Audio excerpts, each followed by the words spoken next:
So I have to tell you, Tell me. the other day, because Dave rubs my feet. Mm-hmm. And so he's rubbing my feet.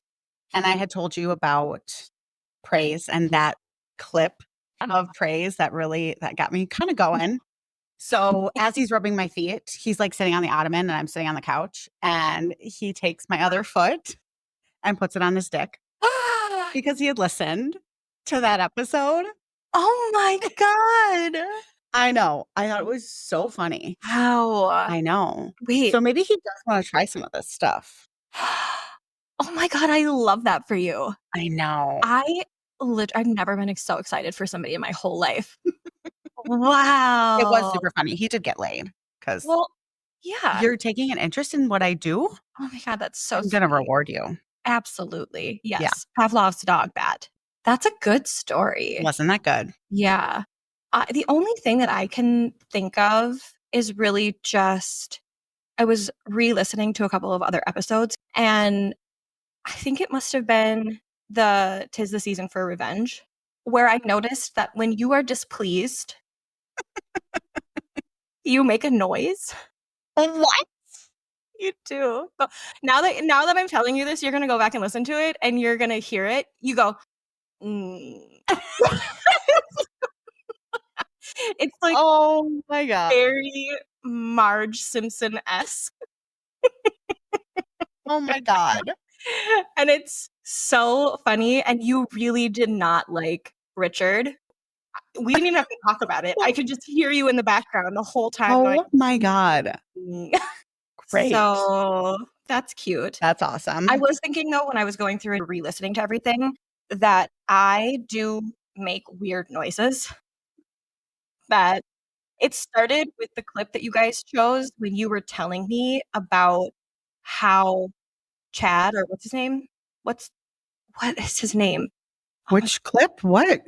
Dave's friend. What's his name? Cody. Oh, good girl. I was close. Yeah. When he said good girl, and then in the clip, I say sir for about 15 whole seconds. Oh my God. And I was like, oh, wow, that's really annoying. Oh, I love it though. And that is one of my favorite little interactions that we've ever had. Oh, really? Yeah. I love it. Oh, okay. Well, I was re-listening to the rest of the episodes and I realized that I do that a lot. I love it. Yeah, I hate it. I hate listening to myself. I know. Take my voice out and just listen to you. I feel the same way though about my voice. I hate hearing my little chuckles. See, and I love the chuckles. Yeah. God, I know. The thing that maybe that's why we love each other. Yeah. Because all of the things that you don't like about yourself, I love, and all the things that I don't like about myself, you love. Exactly. So it's a match made in heaven. It is. Perfect. Wow. It is. Our last episode is my favorite. It is so fun. It's so funny. I was actually laughing listening to it. I think that we should do more books like that. Yes. Lights Out is kind of comical. I'm so excited for you to read Lights Out. I am so excited to read. Yeah. I'm so excited to read Lights Out. Yeah. I have noticed that Haunting Adeline is getting a lot of traction. It makes sense because that's another super popular book. Yeah. And Lights Out is, most people say that was their favorite book of the year. Really? Okay. The people I follow. Sure. Our demographic. Sure. Fair enough. So I can't wait for that one. And then we have The Butcher and Blackbird. And yeah, we just have so many good ones coming up. I feel like this last month was really fluffy. Yes. And I do want to do another dark one. What if we found a dark Mafia? I know. So I've been saving Mafia. Oh. Specifically. Okay. Yep. Hooked is kind of Mafia. You have been asking me to read that one for a while. I do think, because that's another one that's so highly recommended. Okay. That's the one that Peggle introduced me to because it starts out with sex. Really? Yeah. So I'm going to like that one. I think you will. Okay. When I first read it, it was a little too dark for me, I think. Because I'm like going from reading Nora Roberts and Sarah J. Maas to reading. Sure. Emily McIntyre. Look at how far you've come. I know. So I think it's only been 2 months. I know. I think now I'll really like it. Okay. Yeah. And that one is highly recommended. But okay. Is that the only story? What other stories? A lot of other stories. You said you had some. Oh, you've been keeping track of them? Mm-hmm. This is feeling reminiscent of Tangled in Tinsel when she is fumbling around trying to get her phone out of her pocket. Oh, yeah. Because it's on her notes It app. is in my notes app. Yep. So one of them that we'll have to ask Carmen if she's fine with me telling this, Sure. but because she's been on her quest to find Hear Me Outs. Yeah, she sent us another one that She was loves to contribute. yeah. And so she was talking to me and she was like, I found one. She's like, I'm pretty sure it is one. And I was like, okay, tell me. Like, I'm Yeah. on the edge of my seat. Can't wait. I'm so excited. And she like clams up and doesn't want to tell me. And I was like, come on. I mean, you've seen mine. Yeah. I'm not going to judge you. Yeah. So she finally tells me that there was like a month where I was sick. Mhm. There was a specific episode where my voice is kind of raspy. Yeah. And my sick voice is Carmen's Hear Me Out. And I'm overjoyed. I feel like I've made it. The thing is that is an actual Hear Me Out. Yes. 100%. Not my regular voice. Not even you. No. Nope. Just your voice. Just my sick voice. Yeah. So great. I love that. And then she was super excited to tell both of us. And she like found a clip Yeah. of somebody with a sexy, sick voice. Yeah. She did. I love that. So we're gonna have to save the rest of your stories because this is a two-parter. Yeah. This book is long. This is a very 700 Mhm. and like 40 some pages or something. Yeah. We are doing this in a two-parter just because we want to have time to The best part is dive us telling our into- stories. Yeah. Well, and Nicole is like obsessed with this book. So. I do love this book. I think it's the characters. I just really like this male main character. Interesting. I know. But you know who like my first love ever was. I do. And it's very much giving Tristan. Sure. So I have thoughts. I can't wait. Oh no. All right. Well, I'm Amanda. I'm Nicole. And we are Book Sluts. We read, recap, and review smutty books. Let us help you decide if you should keep this book on your TBR. What book are we reading today? We are reading The Words by Ashley Jade, or it's A Jade. A Jade. This author was hard to track down. She doesn't have a website. She has an old Facebook page that's not even active anymore. How old is this book? I can't look since I'm blocked on Kindle right now. Oh, no. End of my life. Oh, my God. I know. I have to hang out with my husband this weekend. I'm going to be honest. Those text messages were the most desperate ones you've ever sent. For sure. I've been on my Kindle for 50 days straight. Yeah. What am I going to do? I read on the weekends. Yeah. I need to do my lights out notes. Shoot. My Kindle has a holder. Yeah. Oh, I hear you. Such an inconvenience. It really is. Oh my God. Thanks, Stuff Your Kindle Day. Well, I really, really wanted to do you the courtesy of loving this book. You enjoyed it the first read. I enjoyed it the first read. It's one though, like whereas Phantasma, we couldn't stop thinking about how great it actually was. This is one I feel like you thought about and you were like, I really didn't like that. Yeah. Yeah. That is exactly what it was. The thing is the sex scenes are good. Yes. They are very good, if not pretty vanilla. But why I love them. If I'm being very honest with you, I don't want you to feel like you are a very transparent person because you are normally an enigma. Yeah. But I feel very vindicated in you saying that this reminds you of Tristan because all of this were those vibes for me. Yeah. And I could see you reading yourself into this book. Yes. For sure. Oh, 100%. I think that is my thing. And I was looking for a very specific book when I found this one. And I found it on like a subreddit. Sure. It's not recommended a lot. Well, do you see why? Well, I don't. Yeah. Because I do think that there are other books that we have read or that I've read that are way worse than this book. This book does not make sense to me why it is not recommended. Bagging the Blue Liner. Bagging the Blue Liner, I would read this book a million times over before I'd read Bagging the Blue Liner again. So, but it is very long. And I did say that to start with. That it could have been they could have cut it off 200 pages early. Yes. Yep. They could have cut it off they honestly could have probably made it into 2 or 3 books. Yeah. Exactly. Yeah. But overall, we'll get there. Yeah. All right. The content warnings on this book are alcoholism, bullying, child abuse, fat shaming, and parental abandonment. I had to do my notes differently for this book than I normally do because I started off as detailed as I normally am, and it was so draining and exhausting that I just started making bullet points. So I'm going to be kind of going through the general details of the book, and I'm going to rely on Nicole for the nuances. Yeah. Yep.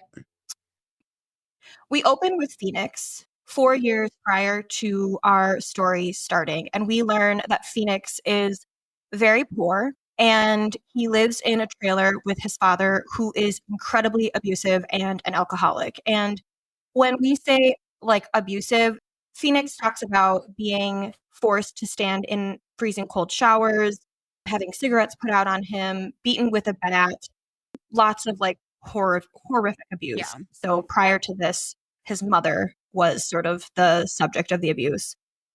Do you want to give the physical description? Sure. He is tall.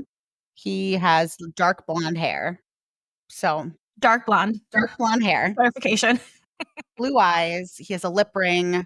I think his hair is kind of a little bit longer. Mm-hmm. And he doesn't And get the lip ring until later. yeah, until So, later. yeah. But he's not like a big buff guy. No, he's long and lean. Yeah. Yep.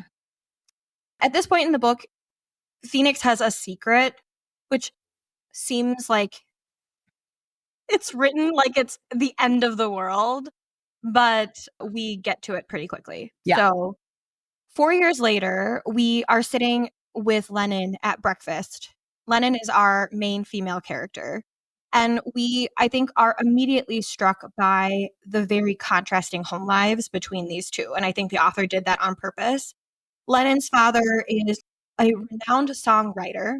They live very comfortably, just the two of them. Lennon's father is absent-minded but kindly. Her mother was a singer who died when she was a baby. I think she died at childbirth. Yeah. Yeah. She like didn't know her. Yeah.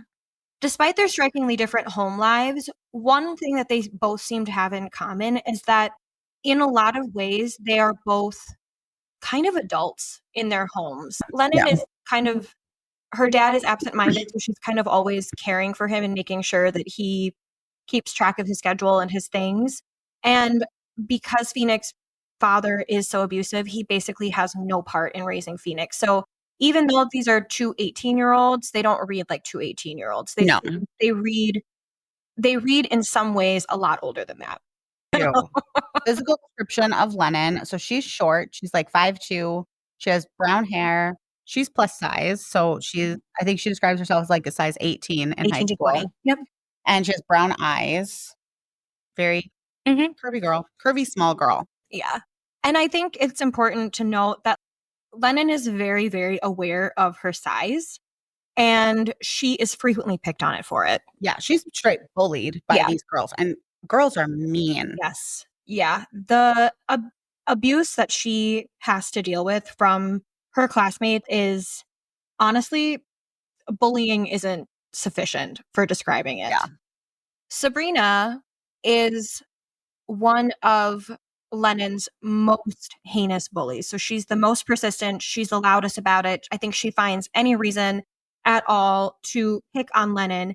And just to give you kind of an idea of Lennon's character as a person, it is pointed out by Phoenix that she never cries and she never backs down to Sabrina. No, she always has like a comeback. Like, oh, is that the best you can do? Yeah. Really calling me fat? How Yeah. original. Yeah.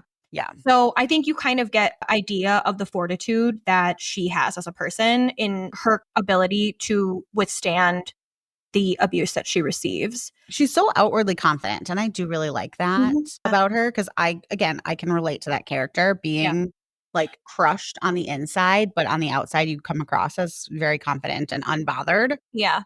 So I liked that. Yeah. She enjoys singing.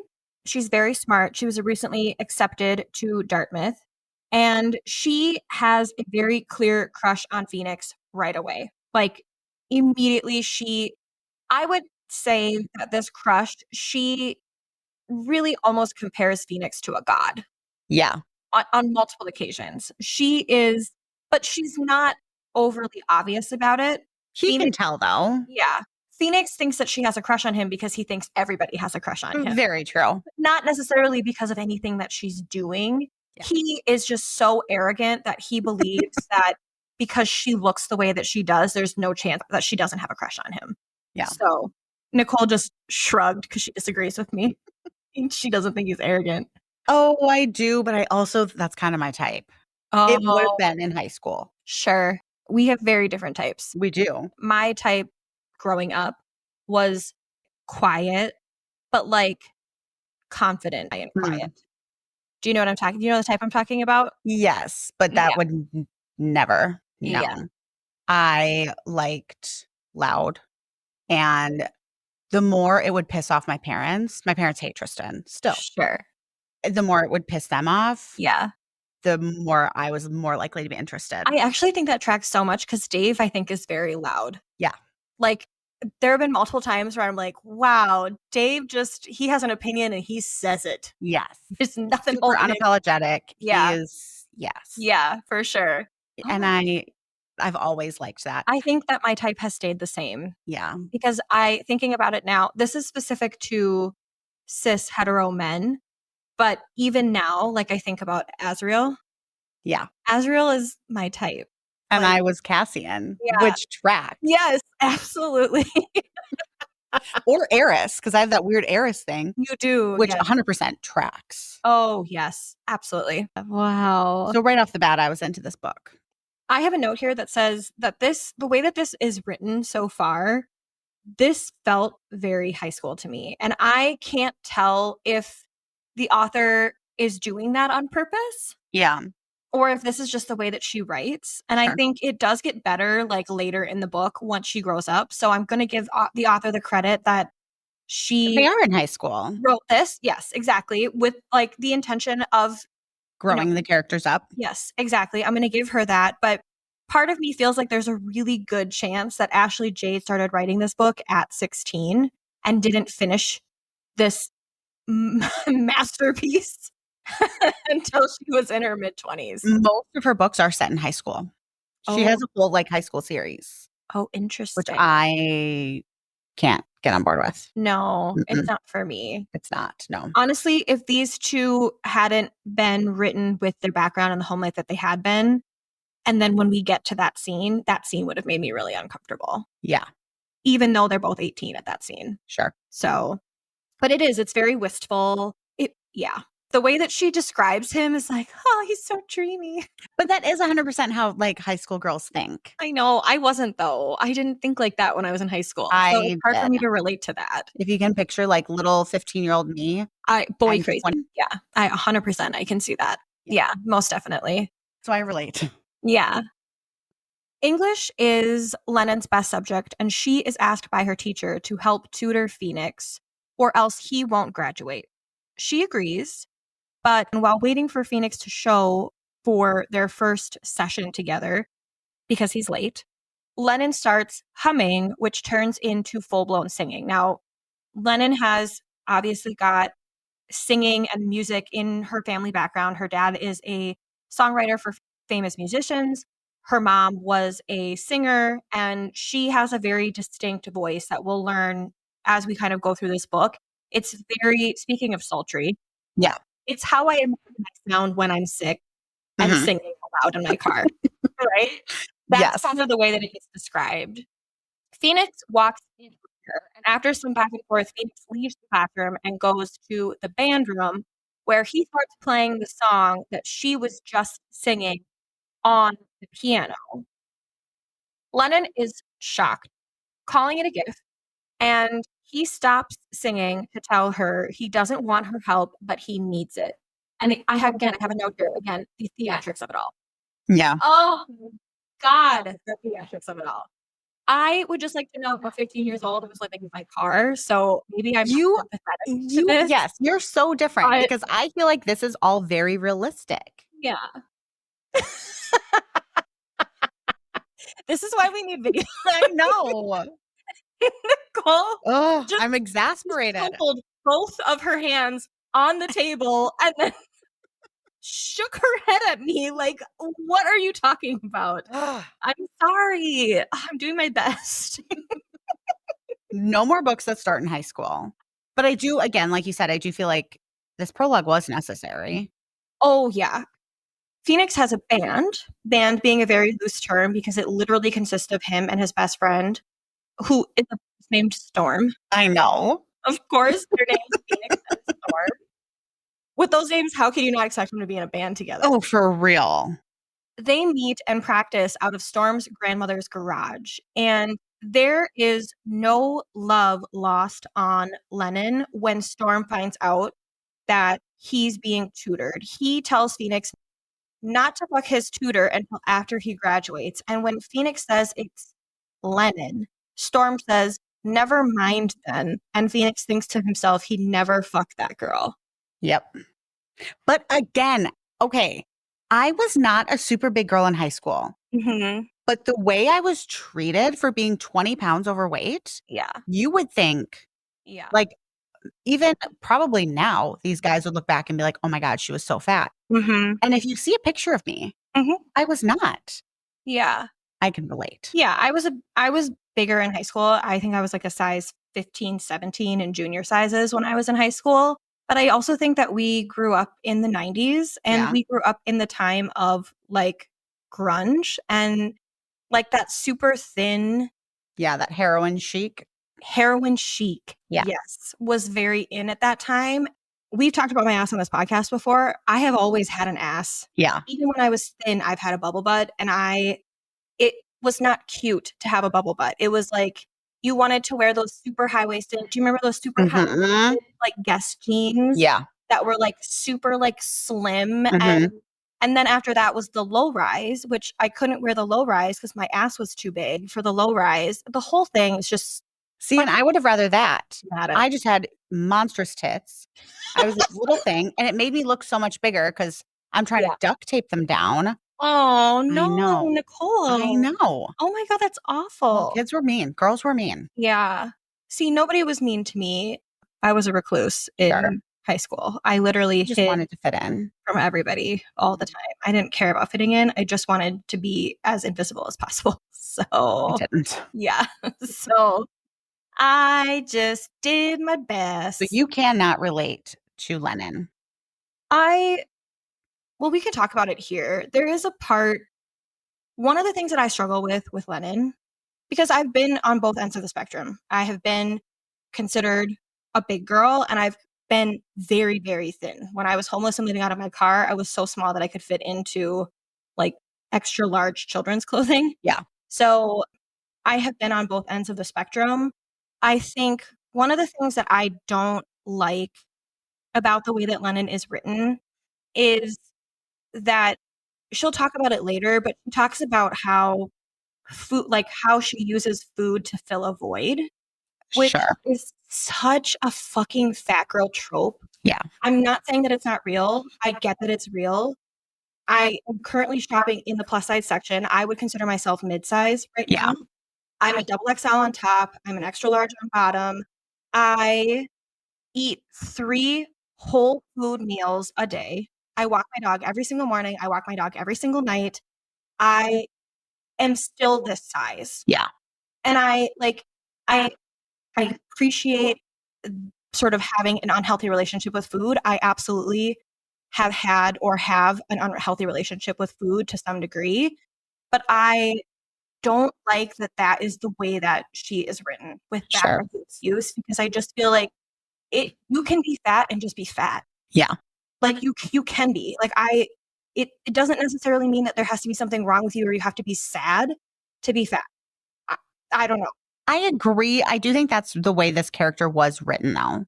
Because we see as she grows up and matures and is more comfortable with herself and her body, she just naturally thins out. Yeah. So I think I'm going to give the author the benefit of the doubt and assume that it was written as a stylistic choice. Sure. Or a character development. Not as like a trope. But it is a very common trope. Yeah.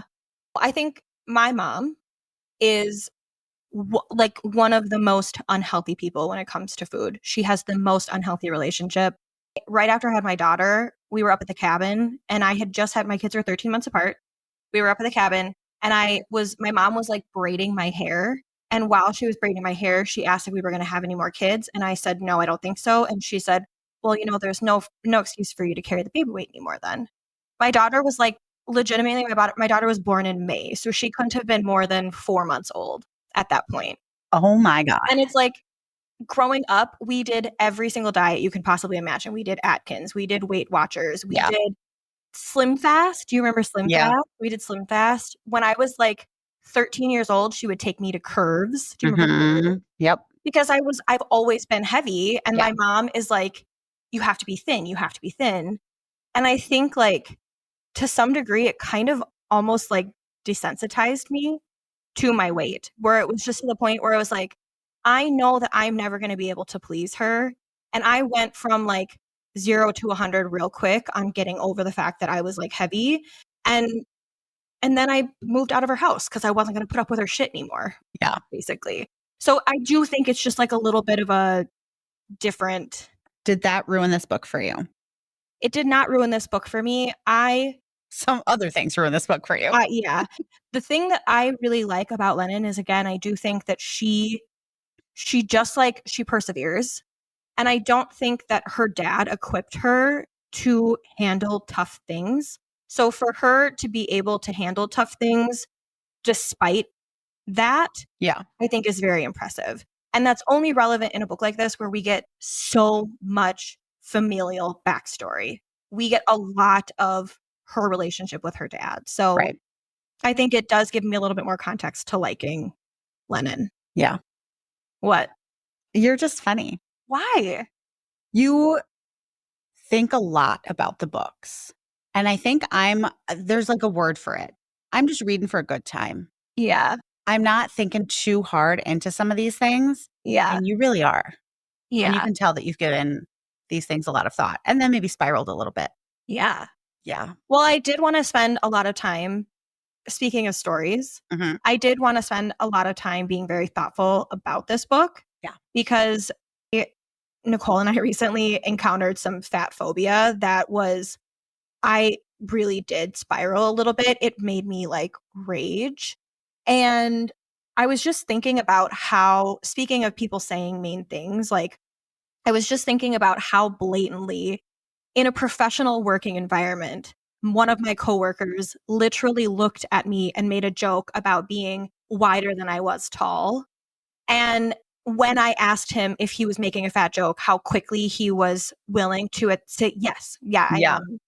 And I, like, going into this book, I wanted to be really thoughtful because, like, the fact that Lennon is fat it's a big part of the book. Yeah. I mean, I would say it's like one of the primary elements of the book. We talk a lot about her weight. A lot of her experiences with her weight defines who she is as a person. I mean, when you're a kid, that's the only hardship that a lot of kids have, especially Lennon. She, like you said, she has not had a ton of hardships. She doesn't have her mom, which is very hard, but her biggest thing that's a really is good her point. weight. And that's how others have defined her. Mm-hmm. And when that's how you're defined for 10 years, you could really, you definitely let that define yourself, girl. Yeah, absolutely. In a lot of ways, she really does have kind of like a perfect little life. And so there is sort of this element of like, if I was just a little bit thinner, my life would be totally, completely perfect. And feeling so close but so far away like that, I can imagine would really define how you interact with the world. So, but we do see later too, like when she does lose some weight, her life's not better. Yeah. And I think that is very maybe intentional, that just because now you have the body you wanted, your life's not better. Yeah, absolutely. I agree with that. That's such a good point, and I love that you brought that up. Yeah. So back to Lennon. Lennon gets home, and we meet Mrs. Palma, her neighbor. I know that you know what I'm going to say. I've said it before, and I've said it a million times. I hate these like superficial, really, I hate them so much in books. Do you feel like Ms. Palma is a superficial? There are some, and I have notes. I have notes. Let me read this next interaction. Okay. So Lennon is talking to her about her cat. And apparently Mrs. Palma is a clairvoyant and is like, who's the boy? She's like, oh, my cat wandered over into your yard the other day. And she's like, oh, no, it's fine. And then she's like, how's the boy? Like, I'm sorry, what? That is not an Yeah. exaggeration. That is literally Yeah. almost verbatim how the conversation went. I don't know. You're so funny. Mrs. Palma is at this point Lennon's best friend. Lennon doesn't have any other Yeah. friends. So Mrs. Palma is her best friend and she becomes very important. They are very close. Yeah. We love Mrs. Palma. She's great. You're so funny too, because again, I feel like that's realistic. What else? What just they don't even know how else to interact with a high school girl besides talking about boys. How did Mrs. Palma go from my cat was in your yard yesterday to who is the boy off of her saying she's not asking like, so are you dating anyone? I know. She literally asks her, who's the boy? Like, You're so funny. I can't. Again, this is you reading so much and just so little. I know. I honestly don't remember this part because I probably skipped it. The thing of it is you made me read the book a second time. So I can't help it. The next night, Phoenix comes by to pick up Lennon for their tutoring session. And here we get the, like, us against them, which I have so many fucking big opinions about this. You really do. Phoenix is listening to Disturbed. I know. And Lennon is singing along. And Phoenix is like, you listen to this music? Sir? Disturbed is a gateway music. Yeah. Everybody listen to Disturbed. And she's like, I'm so misunderstood by all these unwashed miscreants listening to pop or hip hop crap. Like, oh my God. Ma'am? Oh my God. Down with the Sickness isn't even Disturbed's best song. So the fact that she like snuck that in there like it was a flex is fucking ridiculous. It was kind of giving pick me. Yeah. And then they're like, I have other notes. Sure. They're also listening to I Hate Everything About You by Oh my God, I know. Stop it. I know. Just stop it. And look, the thing of it is like, I absolutely will listen to some Disturbed. I absolutely will listen to some 3 Days Grace. Absolutely. There's like my favorite. There is absolutely. Yes. You're in high school. Yes, 100% believe was a great album. But I just think that there is already so much misogyny written into rock and metal music. And very, like you said, pick me. Mm-hmm. Pick me is the best way to describe it. It just was not for me. Like, but her dad does write these songs. So it does make sense that she's very immersed in this type of culture. Yeah, and she does have a very extensive knowledge. Yeah. There's another part in this where she's helping Phoenix and Storm pick out a set list. And she can just like recall songs, their artists, their names off the top of her head. So she does have a very, very deep understanding of music. And again, they could have spent an entire book flushing out this relationship because her and Phoenix really, really connect on that. Yes. It's a very big part of how they become close to begin with is that they have similar taste in music and are both musically inclined as people. So they get to Storm's house, and before going in, Phoenix pins Lennon up against his car, accusing her of having a crush on him, which she does, and then telling her essentially to keep it in her pants so that he can graduate.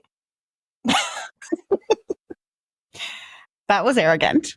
Oh my God. Are we going to stop every paragraph for your thoughts? No, because as we get deeper into this book, my thoughts get really disjointed and just turn into bullet points. So we'll end soon, I promise. While studying, we learn Phoenix's big secret, which is that the reason that he's barely passing his classes is because he is managing undiagnosed dyslexia, which is not a joke. And is one of those things where, like, as a parent, this boy, this now man, was absolutely continuously let down by the system in every way possible. I know that he was not going to school. I know that he was not going to doctor's appointments with no bruises, no burn scars. Mm-hmm. Somebody somewhere should have been able to see what was happening to him and stepped in and given him the care that he needed. When his dad's not showing up for conferences because he's too drunk, you're not like, we should spend a little extra time with this kid to figure out what's going on. But like, Yeah, you just automatically he's written off as being dumb. yes. And it fucking enrages me. Yeah. It makes me so mad. Lennon puts this together and is determined to help him. So from here on out, we don't see this in full scope, but apparently they start spending quite a bit of time together working on his reading until Lennon walks in on Phoenix fucking her arch nemesis, Sabrina? Yeah. Yeah. Lennon gets mad at Phoenix, who promises not to fuck Sabrina anymore. What are your thoughts on that? Yeah. Because he's originally annoyed that because he thinks that it's just because Lennon has a crush on him that she's annoyed with him for fucking Sabrina. And Lennon is like, friends don't fuck their friends' bullies. Yeah. And I think that was very mature of her. Really? Because in her head. I do 100%. It was because she's jealous. Yes. But that was a very diplomatic thing to say and also so accurate. Yeah. Agreed. I don't care. Yeah. That like he can fuck whoever he wants. I mean, obviously not because she is in love with him. But that one is just like twisting the knife in. For sure. Well, and I didn't do a good job of capturing it in the notes, but he doesn't initially agree to that. He like feels bad and comes to her house and like throws stones at her window later and is like, fine, I won't do that anymore because we're friends. No, but I did love his little groveling thing. Yeah. I do love that. Yeah. You know. Lennon convinces their English teacher to allow Phoenix to take the English final with the help of a special reading pen. This is the part. This is the part where I literally, oh my God. So Lennon is like, oh, thank you so much. You won't regret it. And then she says, hey, Lennon, I'm so glad I paired you two up. It seems you've done a lot of good for him and Phoenix is lucky to have you or something. And Lennon is like, my chest constricts because I feel like I'm the lucky one. And I literally, oh my God. I literally rolled my eyes. You were not there. I should have recorded my reaction to this. My eyes rolled so far in the back of my head. I literally stuck my tongue out and was like, ugh. Like it, I hated it. I hated it. Did you have any like life-altering crushes when you were in high school? I think that might be why. Yeah. Like you never, this is like she's so obsessed with him. She's so in love with him. And now they get to work together because of this teacher. And she probably does feel really fucking grateful to this teacher. Sure. And she probably feels really lucky to even be having an excuse to be near him. I think in high school, honestly, middle school, honestly, as far back as I can remember, elementary school, call it elementary school. I don't have many memories of my life. Yeah. I distinctly remember I must have been younger than 8. And there was a little boy in the classroom who was giving a little girl a massage, like rubbing her shoulders, like, and that is where the confusion started for me because I didn't know if I wanted to be the boy or if I wanted to be the girl. Sure. And I like spent most of my youth, most of middle school, most of high school, not really understanding because growing up in the 90s, you didn't have bi people. No. Pan was not even a thing until I was married. I didn't even have a name for it. I used to just say that I was queer because I didn't know how to describe what I was. And so then it's like, I'm in school and I'm like, am I making friends? Am I making girlfriends? Do I like boys? I like girls, but I don't just like it. The whole thing was very confusing. And I just don't think that it even really allowed for me to be like wildly obsessed with anybody. Yeah. Unfortunately. So I think that's where it's losing you. Yeah. Maybe. This was very much not your high school experience. And I can relate a little more to these types of situations. Yeah. I'm sorry, I'm doing my best. I really am. People love when we don't agree.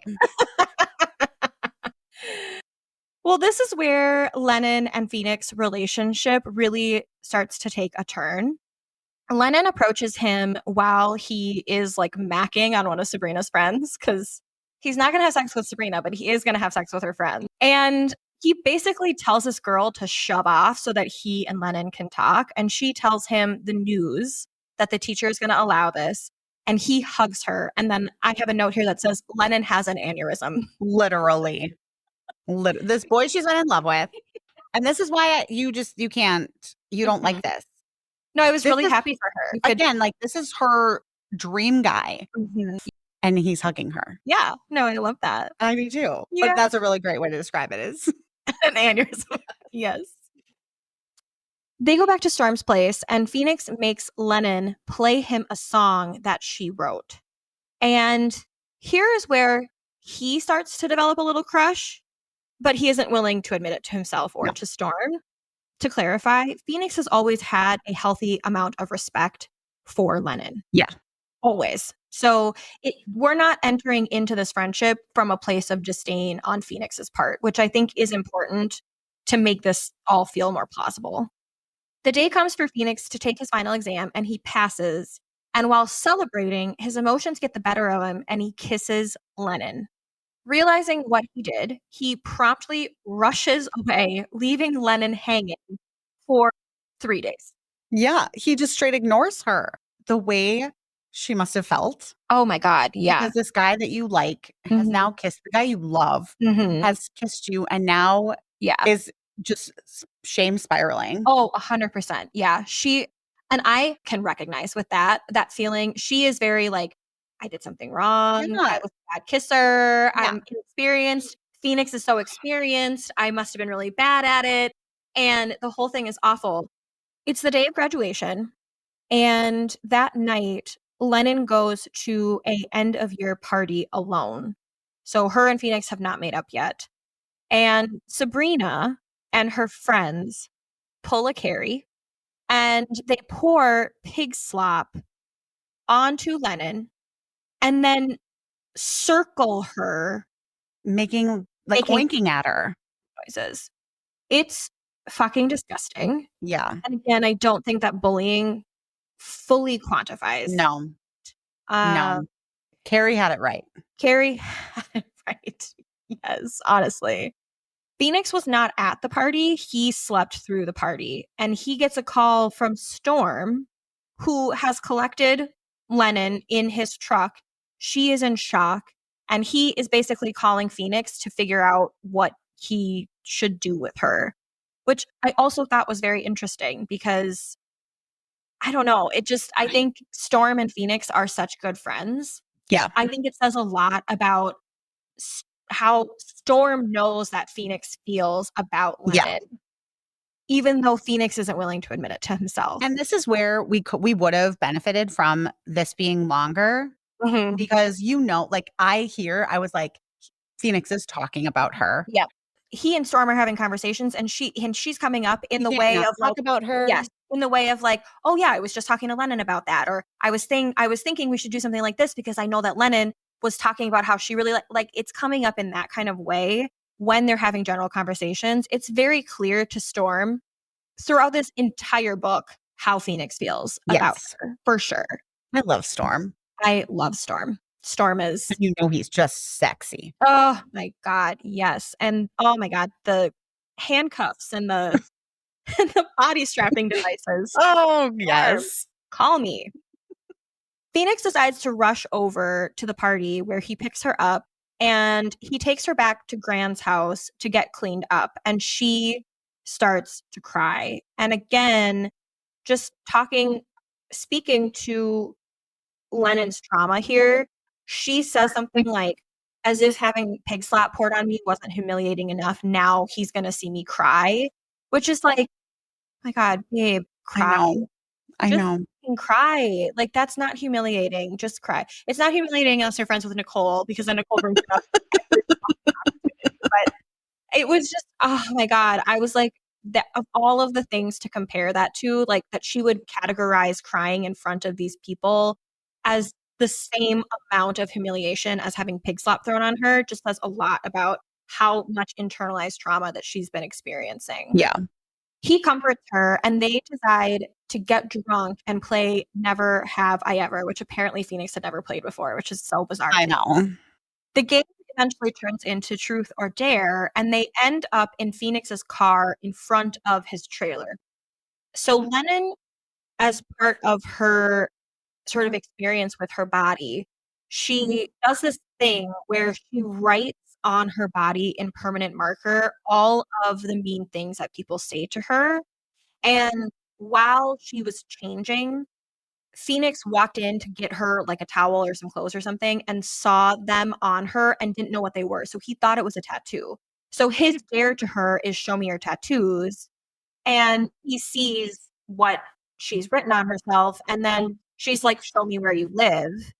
And she's like, I literally just showed you the most intimate thing I've never shared with anybody, not even my dad. Like, And she doesn't know about his home life. I think she can guess that it's not great just based on the little comments he's made about her home life yes. and how perfect it is. She doesn't know the extent. She doesn't realize what she's asking.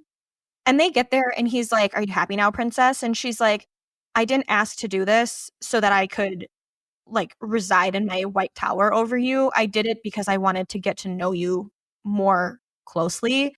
And he responds well to that. Yeah. I think he really, throughout this entire time, multiple times throughout this, Lennon is a cheerleader for Phoenix. Mhm. She tells him all the time, probably things that he has never heard from somebody like Lennon, which is like, you are incredible, you're amazing, you're going to change the world, like all of the things. And Nobody has ever said that to him. Maybe besides Storm in like a man kind of way. well, I think he probably is familiar with getting that type of praise from women, Yeah. but not He respects her. yes, exactly. So they're parked in front of Phoenix's trailer and he dares Lennon to give him a blowjob. And she like catches her breath and he's like, just kidding. And she's like, no, you're not. Yep. That I'll was the fucking do dare. it. Yeah, that was the dare and I'm going to do it. Yeah. And so she does. And I don't have a note about this, but I did really like here how she says, you have to tell me what you like so that I can do it the way that you like. And again, a very like reasonable and responsible thing, especially for somebody who has never had sex and never given a blowjob before. So I just really like that she opened with such good communication. Yeah. Well, she did tell him that she has given a blowjob and she has had sex before. She did tell him that So, during Never Have I Ever. yeah. She wants to communicate to make sure this is good for him. Yeah. But she doesn't want him to know that she's never done these things. Yeah. And she gives him his blowjob. It's great. He's enjoying himself. And right before he comes, they are interrupted when his dad stumbles out of the trailer, drunk, threatening to beat his ass. And he drives off, but Lennon persists. Yeah. Yeah. So she's like makes like she's gonna go back to sucking his dick. And he grabs her by the neck and starts like sucking on her neck while she jerks him off. And then just as he's about to come, she puts her mouth around his dick to swallow it. So Hot. it's hot. It's a good scene. It is. Yeah. The car, when I was younger, the car sex did it for me. Yeah. Yeah. When you were younger, you just gave Dave a hand job, not but 4 months ago Yeah. in the car. Yes. So he brings her home and they discuss what comes next. Phoenix is moving to LA in 11 days and Lennon is leaving for Dartmouth at the end of the summer and they agree to remain friends and make the most of the next 11 days before he leaves. While practicing for their debut at a local club, Lennon helps Storm and Phoenix pick their set. So this is their very first kind of show as a band. And they are arguing over which 3 songs to play. They only do covers. Yeah. And Storm, obviously, as a drummer, wants there to be drum heavy music. And Phoenix, as the singer, wants it to be singer heavy music. And they're arguing about it. And here is where Lennon busts out all of her song knowledge. And she helps them pick 3 completely different songs, basically. And they like work through the set but they've been kind of fighting and kind of going at it. And Storm decides that he needs a break and that he's going to leave Phoenix and Lennon to go hook up with someone. And Lennon and Phoenix get into an argument. And Phoenix makes Lennon perform another song, but this time with her eyes closed. Mhm. as she's performing, he is basically behind her, like teasing her body, and he kind of starts like playing with her breasts and then fingers her to orgasm, all while she's playing her song with her eyes closed. And just as she orgasms, the electricity goes out because of a storm. Yeah. And Phoenix makes her lick his fingers clean and moves Lennon to a futon in the garage while he confirms that she's done this before. And she says yes. So she's lying to him, Yes. saying that she's not a virgin, even though she is a virgin. And they proceed to have sex. It's it is It's horrible first time Yes. sex. It's all of our experience, I'm sure. painful. Of It's not course, he's just too big because he's a man in a book. right. Yeah, absolutely. And she's so tight. Yep. And like while they're kind of in the middle of this awkwardness, Storm returns and the lights come back on. At which point, Phoenix learns that Lennon lied to him and she was actually a virgin because At the crime scene. because she bled all over. Oh my God. My secondhand embarrassment here. Yeah. Outrageous. Horrible. Like I feel like has got to be pretty common though. Yeah, I think everybody's first time just is this awful. Yeah. He decides to take her home. They're mad. He's mad that she lied, and she's mad that he's mad. And they argue some more. They argue a lot. They really do. And Lennon apologizes. And just as they're about to like go again. Well, this is to where, so he kisses her, which he's said he doesn't kiss. Yep. And he kisses her and she's like, what the hell what are you doing? And he says that I'm pursuing this. And I did like that part. And then her dad interrupts. Yeah. But Phoenix is great about it. And then he tells her that he's going to leave her name at the door for her to get into the club for the show, which in the back of Lennon's mind, she's like, that sounds like something you do for your girlfriend. And then he promises that the next time that they have sex, he'll make her come so hard it'll be worth the 44-hour drive. And after he leaves, Lennon realizes that that is the drive time from Dartmouth to LA. I loved that part because, again, we knew that he was talking about her and he had this crush on her, which he hadn't acknowledged himself. And they hadn't even done anything yet. And he has already looked up because this was MapQuest time. He didn't get out his smartphone. Right. He went on Storm's computer and MapQuested how long of a drive. And that level of effort really got me. I know. It's the lack of consistency that loses me. So the next night, Storm and Phoenix realize that a famous talent scout is going to be in attendance at their show and decide that they need to pivot because they feel like cover songs won't be enough to impress him. Phoenix concocts a plan, and I didn't know how to write this, but he basically concocts a plan where he essentially tells Storms that he's been working on something, which we learn later is Lennon's song. In his mind, he's like, I know exactly what to do. It's only going to cost me the only person I've ever cared about. So he has Storm practicing Lennon's song, and then he calls Sabrina to fuck around with her, knowing that Lennon is going to show up and catch them. And Lennon is basically like, I hate you. I never want to see you again. And just horrible. It's horrible.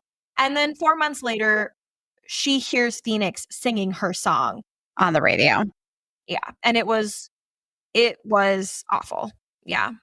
And it is too, because if he would have asked, she would have given it to him. Yeah. She says that later in the book. Her heartbreak, I could feel. Yeah. 100%. We're 4 years later, and Phoenix and Storm's band, Sharp Objects, are celebrating the winning of a Grammy. We meet the rest of the band who were introduced after they were signed. So we have Josh and his foster brother, Memphis, and they're in the band. And then Josh is engaged to Skylar, who we learn he often cheats on. And then we also meet Chandler, who is the band's manager. His name is Chandler Dickey, and they call him Dickey because he's a dick. So he describes Josh and Memphis as brothers to him. And while celebrating, Josh introduces Phoenix to heroin. They decide to go for a joyride in Chandler's car. They're all fucked up. And when Phoenix realizes how fucked up he is, he pulls over to wait for Storm to come and get them. Josh says that he can drive and then promptly crashes the car.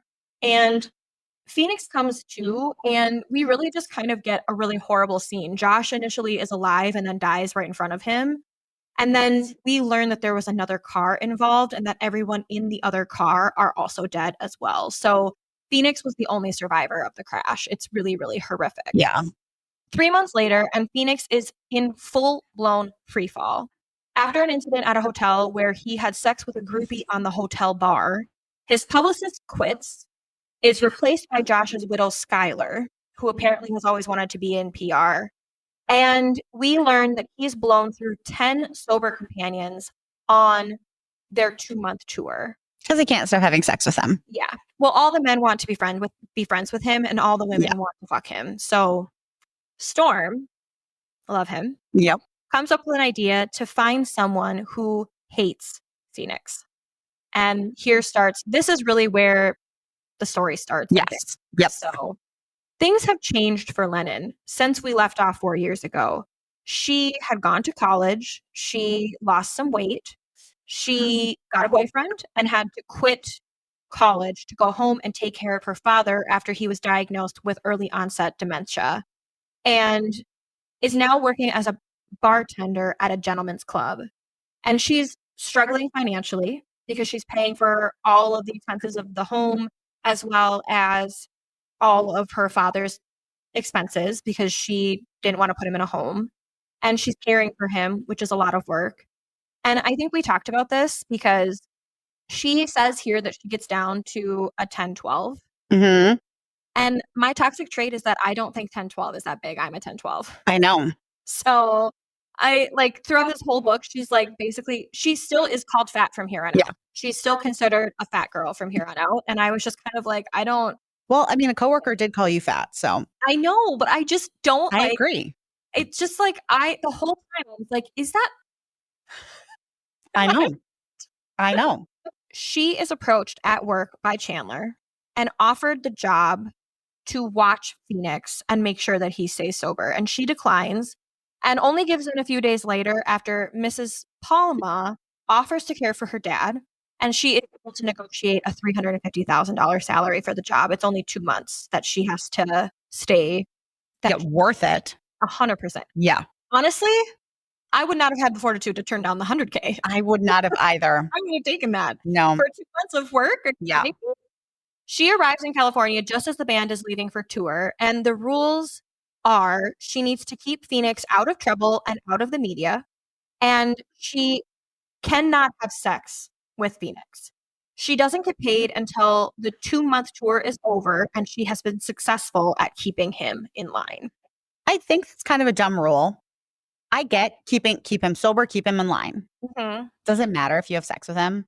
To God, the easiest way to control him is to have sex with him. 100%. Lennon shows up. Literally, he's he picks her up and then throws her in, gives her the room key. Yeah, he's here's your room key. You're staying with Phoenix tonight because I didn't get you another room. Yep. Go ahead and take care of things. And she shows up. She gets into his hotel room. And there is I'm going to tell you right now. Look it. When I tell you, I wish that I was Phoenix because this party is the type of party that I would like to have for the rest of my life. Mm-hmm. It's a hotel party. Yeah. There's 20 people in the room. Phoenix is standing in the middle of the room getting head from 2 women on their knees in front of him.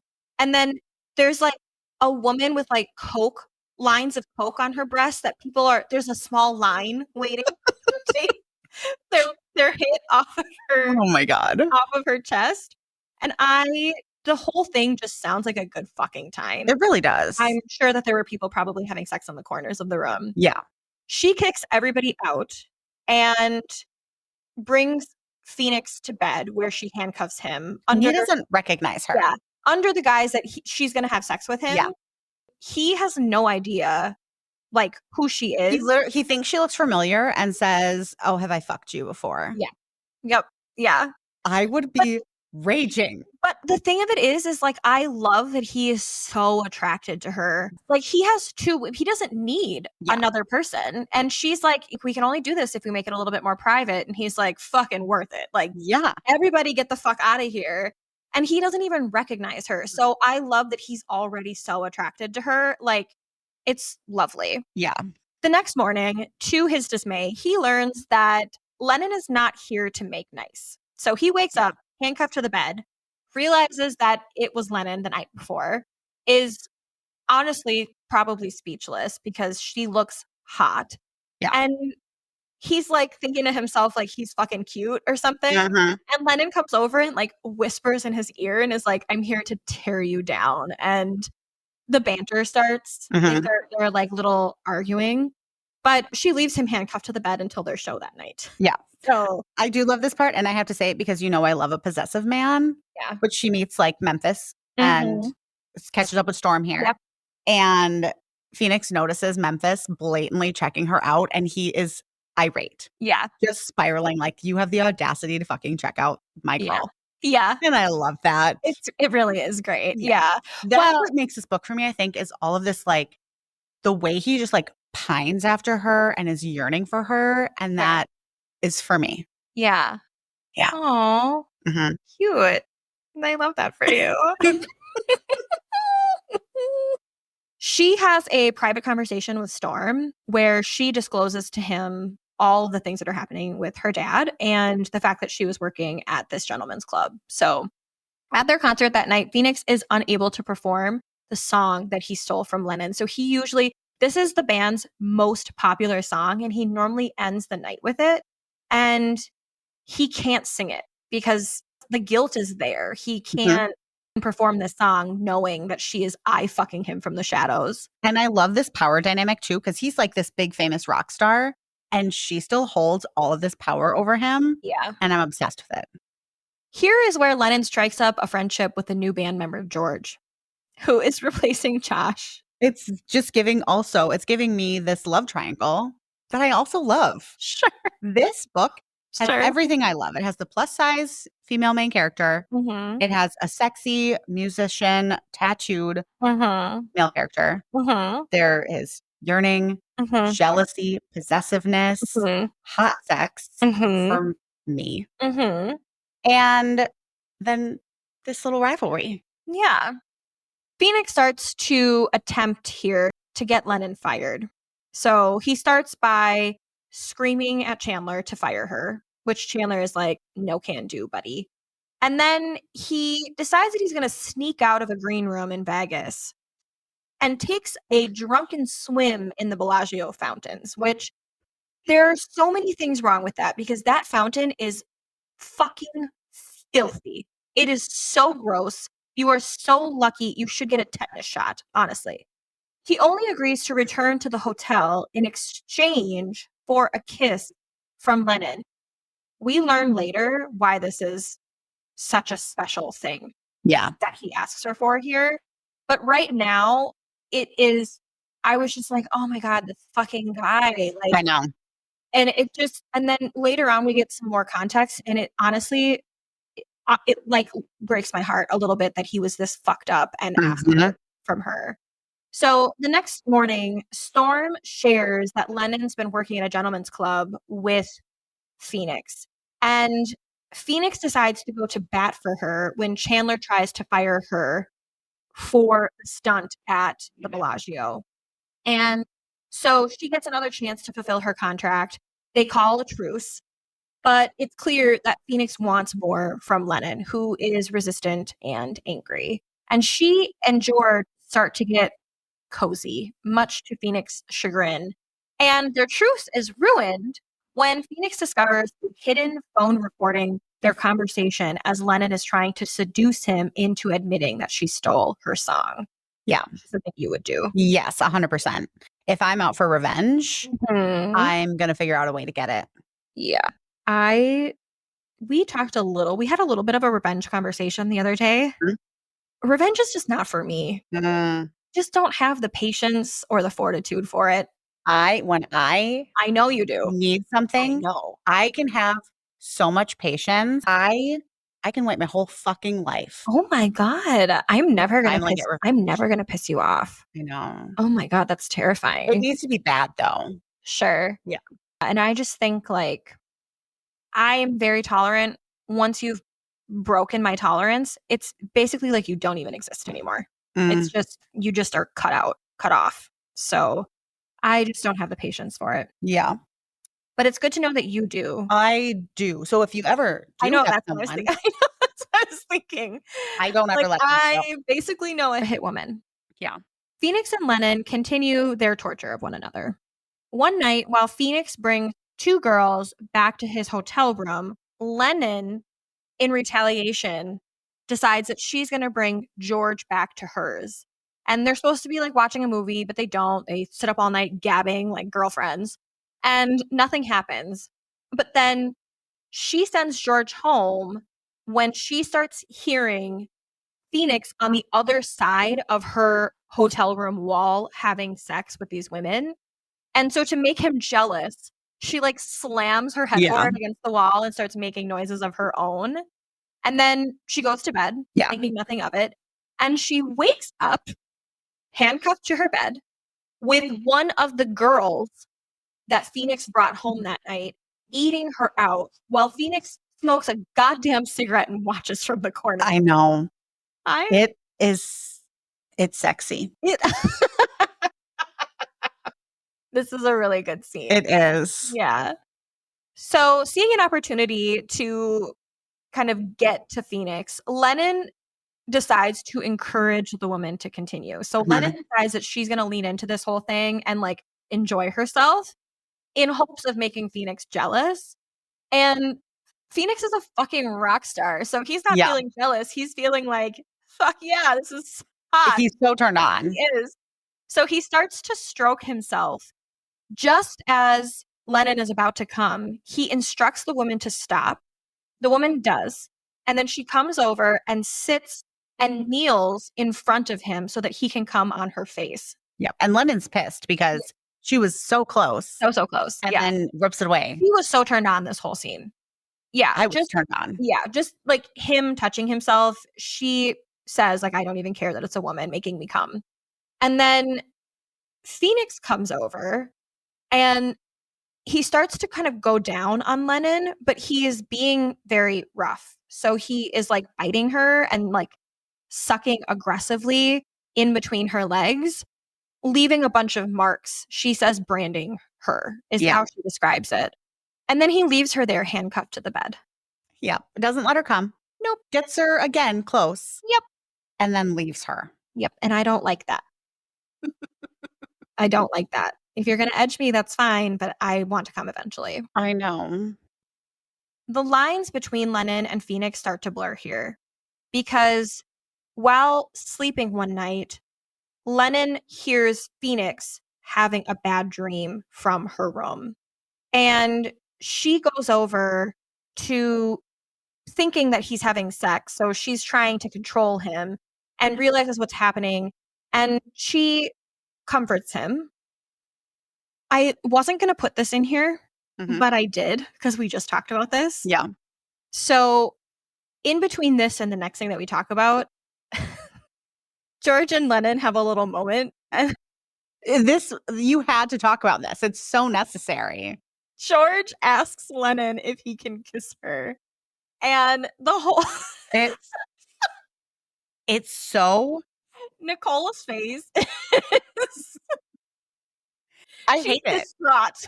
She can't even deal with it. No, George in any case, he's not described as being super attractive. And Lennon is just being nice and trying to just placate him. She's basically trying to make Phoenix jealous. Or maybe trying to get over Phoenix. We don't really know. She does keep like saying to herself, like, he's safe. He's a good guy and he's safe. He's a good guy and he's safe. She's like repeating this mantra to herself. But then it turns out exactly how you'd expect. Like he asked to kiss her and she's like, oh my God, fucking fine. This is the second time now that he's like tried to kiss her. Yeah. And then they go in to kiss and bump heads. Yeah. And don't kiss. So awkward. Yeah. It is. And it's just immediately like turned off. But the thing is like Damian Martinez would never have fumbled this kiss the way that George fumbled it. So but if if Phoenix would have ever asked Lennon to kiss her, I'm out. Sure. Out of all the Dave's niceness, he would still never ask to kiss me. I No. could never imagine Dave asking. I could imagine Phoenix asking. No. Okay. Well, He literally basically just had her assaulted in her sleep. And you think he would ask? yeah, because I think that he has such a specific I suppose with the thing kissing. about kissing Yeah. that I do feel like I could see him doing something like that. I think you and I don't see Phoenix the same way. No. No, I see Phoenix for the broken person that he is, and I think you see him as a god, just like Lennon did. So, Yeah, I'm fully immersed in this book. yeah, no, I love that for you. Yeah. Yeah. The next day, Phoenix is still mad and jealous because he knows what happened between Lennon and George, and he just is looking to vent some of his negative feelings. And he makes a dig at Lennon about being cut off from daddy. And she calls George for comfort after being comforted by Storm. And this is where Phoenix knows that he is fucking it up. Yeah. He can tell. He's like, Storm is comforting her. What's going on? And Storm literally says, "You're such an asshole," Yeah. to him. And Yeah. he doesn't know. And Storm says it's not my story to tell. Mhm. And the fact that she called George, which is, again, something that I totally would do, Mhm. just because I think in that moment, Lennon also knows that that is a way that she can hurt Phoenix. Sure. I think that she really does want, she is really looking for comfort from George, though. I mean, I think that she is like rightfully so feeling very lonely, very discombobulated, and she wants some sort of security. And I think George for her is a little bit of a security blanket, Yeah, even for if she now. isn't overly fond of him. Yeah. So Phoenix invites Sabrina to one of their concerts. I think he is in this moment trying to make up for Yeah. making her sad. And he has no idea how to do it. Yeah. And he doesn't know, he still doesn't know what he did wrong. Yeah. He just knows that he's fucking it up. Because So he thinks in that moment too, I forgot, he thinks like, we always like give it to each other like this. Yeah. Like, what did I do? yeah. Yep. Yeah. He's confused. Poor guy. Yeah. So then Sabrina shows up. Lennon catches them in a room together, basically reliving what happened when she was in high school. And she starts to regress on her eating disorder. She locks herself in the room. She starts binge eating. She starts drawing on herself again. And Phoenix comes into the room and basically kind of walks her off the ledge because she's sort of spiraling. At the concert the next night, Phoenix brings Sabrina up on stage and he's kind of like introducing her to the crowd. Yeah. And she thinks that she is. Yeah, he's like, you all know this girl, so popular in high school. Yeah. Everybody was jealous of her. She's so beautiful. Yeah. And she's like primping. Like she's feeling so good about herself. And he has made sure that Lennon is front row and center for this. And then he does the exact same thing to Sabrina. He pulls a rope. Pig slop falls from the ceiling, very Carrie-esque. Yeah. And then he points the microphone at the audience and says, "What do pigs say?" And the entire audience oinks. Yeah. We're talking thousands. These are packed stadiums that this guy does. Mm-hmm. I don't hate anybody enough to do this. I agree.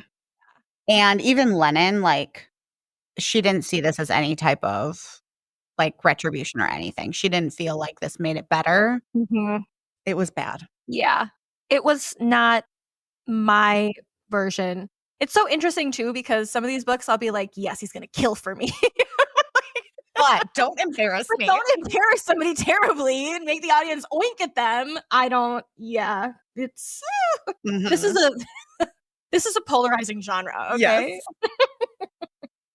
So we are kind of living through the tour, and Phoenix and Lennon have some phone sex. I didn't really know the best way to describe this scene. Sure. Phoenix basically asks her, like, what are you wearing? And she's like, pajamas. And he's like, so my old t-shirt that I gave you in high school. And Mhm. he knows that she sleeps in it every night. And then he basically just starts telling her via text message all of the things that he's going to do to her, which is very, very sexy. Yes. And just as it's starting to get, like, really good, he FaceTimes her. Yeah. Which she answers. Yeah, she answers in a panic. Yeah. She's in a shared bunk room. There are Mhm. 3 other people sleeping in Yeah. this bunk room. She doesn't have her headphones in. She got her headphones on, but she, like, opens up her FaceTime, and it's his dick. dick, Yeah. and he's stroking himself, and she starts to finger herself, and then this is my favorite part because he comes while saying her name, Yeah. which Because he continues to dirty talk. Yep. And you realize too, like she realizes that he he's probably saying these things because Yeah. like doing the talk to text. Yeah. Because he can't, 'cause of his Yeah. dyslexia. Which is so hot. Yeah. Oh my God. I love a good phone sex scene. I know you do. It was a very sexy scene. I think it That's was not my favorite scene. Sure. Do you have we already No. Okay. Oh no, I'll say it when we get there. Okay. Phoenix's dad makes a visit. Yeah. He is drunk. He is asking for money. And because Phoenix and Lennon have sort of this like tit for tat type of relationship, she decides to tell Phoenix about her dad. She doesn't tell him a lot. She just tells him sort of the basics of it. And he's kind of starting to comfort her. You can tell that he is feeling like devastated. He realizes kind of how he fucked up in the past. Yeah. And she sets a really strong boundary when he tries to comfort her. They're on their way to the venue. She hops out of the limo and is like, this can go no further. George now is starting to declare his feelings for Lennon. While he is fumbling through his feelings for Lennon, Phoenix gets jealous. Yeah. We get to see him like inner spiraling and I love it. Nicole's face is like pure joy. Oh my God. That is for me. This is my favorite scene, I think. Yeah. He takes her to the tour bus. So he grabs her. He manhandles her out of there. Yep. And brings her into the tour bus kitchen. The bus is empty because they're supposed to be practicing or setting up for their concert that night. He bends her over the table. And I really love that she's wearing a skirt. Yeah. Because when he grabs her by her neck and bends her over. Yeah. And then he flips her skirt up, which I don't know why, but something about that is so sexy. Yeah. And then he says the magic words, which makes me think that this book is probably pretty old. He tells her that she is going to take his dick like a good girl. So I know that this is not the origin of that saying, but it's been a really long time since I've read that saying. Yeah. I don't think in the newer books we've moved past that onto other things. He fucks her from behind and has her rub her clit and then replaces her hand with his hand, making her come. And then he turns her around and fucks her seated on the table until he comes. And she says it was a one-time thing and he calls her a liar. Yeah. That scene it's so hot. That one's your favorite. I think it is just because he cannot contain himself anymore. Yeah. She has pushed him to the breaking point and it's so hot. Yeah. I did like the scene a lot. It's not my favorite scene. Do you have a favorite scene? I do. Okay. Yeah. They go out for George's birthday. And at this point, George doesn't know what's going. Everybody is suspicious about what's happening between Lennon and Phoenix, but nobody really knows. They go to a club, and I have another problem here because Skylar, their PR person, she and Skylar are sort of slowly becoming friends. Forced friends because they're the only two women. Yep. Lennon says, I don't have anything to wear. And Skylar's like, girl, I got you. And Lennon is like, ma'am, you're like a size 2, nothing you would wear, nothing you own would ever fix me. And Skylar's like, girl, I love my biscuits. I'm a size 5. Like, that's like something fucking impressive. Yeah. And then she's like, here, put on this dress. Because apparently she's got some Spanx and it's a spandex dress and she's going to fit in it. Let me tell you something, as a size 10, 12 usually, I promise you that size 5 dress does not fit. I don't fucking care if it is I don't care if it's made of the same material as a fucking trash bag. That fucking dress does not fit. Yeah. It just does not fucking fit. I did not like that. I didn't fucking like that. No. I don't know. Well, I don't like any of their friendship. I don't either. I don't even know why they bothered to put that in there. Yeah. Lennon gets to the club. She's hanging out with George. George is once again proclaiming his feelings for her. He's getting drunk and handsy and just gross. Yes. Phoenix is jealous. He storms off. Lennon is like, it's my job to follow him. Yeah, because George is like, you don't have to follow him, blah, blah. And she's like, I'm literally always working. Right. And George calls her his birthday present. Oh, ew. Yes. And he's so gross. Ugh. Yeah. Not for me. No. So she goes after Phoenix, and Phoenix kind of comes up behind her in like a VIP section up on a balcony, and she doesn't initially know that it's him, and then he kind of starts like whispering in her ear, and they're up on a balcony overlooking the club, and the balcony is blocking their bottom halves. Yeah. So it looks like they're just kind of dancing and like talking closely, but they're not. No. This scene again is so hot. This would be tied for my number one scene, because he slams her up against the wall and is just aggressively like making out with her. Yeah. This is my second favorite scene. Like Nicole says, he has her grab the railing, and then he fucks her bare. So no condom. The whole time whispering dirty little nothings in her ear. And the dirty little nothings are things like, do you think he's watching? Do you think that he knows? Oh my God. It's so hot. So fucking sexy. The first time that they had sex in the bus, he came on her shirt, and she is wearing a borrowed dress here. That's why. That's why. Now it's all coming together. She's wearing a borrowed dress here. I get it now. I still don't like the scene. But she says he's about to pull out and come, and she's like, come inside. Yeah. And he does. And just as he's coming inside of her, he makes eye contact with George, who's sitting below. Watch the whole thing. He saw it all. Yes. And you can tell, I'm sure towards the end, you can probably tell that they are not dancing. Oh, like 100%. She has an orgasm. Yes. He says that her eyes are like rolling in the back of her head. Her head is like lolling on her neck. Like she's enjoying herself. And I'm enjoying myself. We were all enjoying ourselves. Poor George. I don't think anybody deserves to find out that way. But I mean, honestly, take a fucking hint. On the way back to the bus, Lennon is trying, because it's George's birthday, and Lennon has a conscience. Yeah, she feels bad. Yeah, so she's feeling bad. So she tries to like apologize to George, and George is like rightfully so being a dick about it. And Phoenix picks a fight with him, and Lennon is like, what are you doing? And Phoenix says to Lennon, I'm pursuing this. This is the part when George and Phoenix are fighting. George is like, Lennon was mine. You took her. And Phoenix says, she was never yours because you begged her to kiss you and she begged me to fuck her. That is a good quote. Oh, you have a quote. I have a quote. It is in quotation marks. Oh, wow. How's that feel to get your first quote in there, huh? I'm so proud of myself. But that type of like aggressive man. Yeah. Yeah. And then I loved the callback. I'm not, everything is fine. I also loved the callback to I'm pursuing this. Yeah, absolutely. All right. And that is the end of part 1. Where are you at with everything right now? Oof. I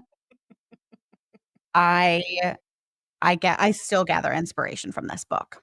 Oh my. Those 2 scenes were super hot. I think I might know what your favorite scene is. Oh, really? Yeah.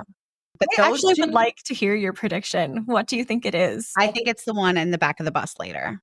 Oh, no. No. Nope. Okay. Nope. Interesting. I can't wait. You're going to learn so many fun things about me. Phoenix in part 1 is so fucking hot. Yeah. I had a thing. I like in high school, just after high school, my friend would go to bands. And that I was always for the singer. I don't think I've ever hooked up with a musician.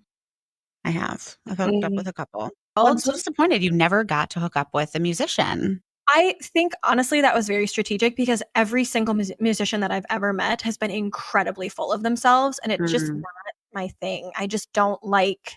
Sure. I don't like people who take themselves so fucking seriously. It's just not my thing. So did you ever have, like the parody in the Barbie movie, the guy who plays his guitar and sings just directly at you? So there was technically 2. Yep. So the first guy was probably when I was like 13. This was like pre-cell phones, Mhm. email was still kind of new. We still Yeah. had to use the AOL discs. Mhm. And I worked with him. He was a little older than me. Of course he was. And he emailed me like a soundbite. I don't even know how he did it. I Mhm. remember being more impressed with the fact that he could email me something like that. But it's him singing Amanda by Boston. Oh my God. I was so not into that guy. When I tell you I was so not into that guy, he was a George. Mm. George all day. It was not for me. My first was in high school, and this guy was in a band, and, like, so he wrote his own music and stuff, and we rode the Oh, same bus, and sitting on the bus, and he's, like, playing his guitar and singing his no. song.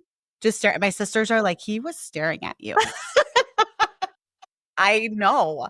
What am I supposed to do, though? He's playing guitar, so I'm gonna watch, and Right. he's just, like, singing to me. Oh my god. So awkward. And You know who didn't make it awkward? Was David's boyfriend in Schitt's Creek when he sang. oh, no. That was I fully expected when he started singing, I expected that entire scene to be so awkward, Just and like it David. David is waiting for it to be cringy, and he's like, "Dear God, I'm so awkward," and then yes, it was he can sing to me. yes, it was so Only that romantic. song. Yes. Oh my god. So great. Well, that was fun. That was a lot of fun. Alright. Join us next week for part 2. This was a long episode. Next week's episode will probably be long as well. We hope that you enjoy it. Just as much as we did. Yeah, follow us on social media. We are on Instagram and TikTok at BookSlutsPod and online at bookslutspodcast.com. And we will see you next week. Bye. Bye.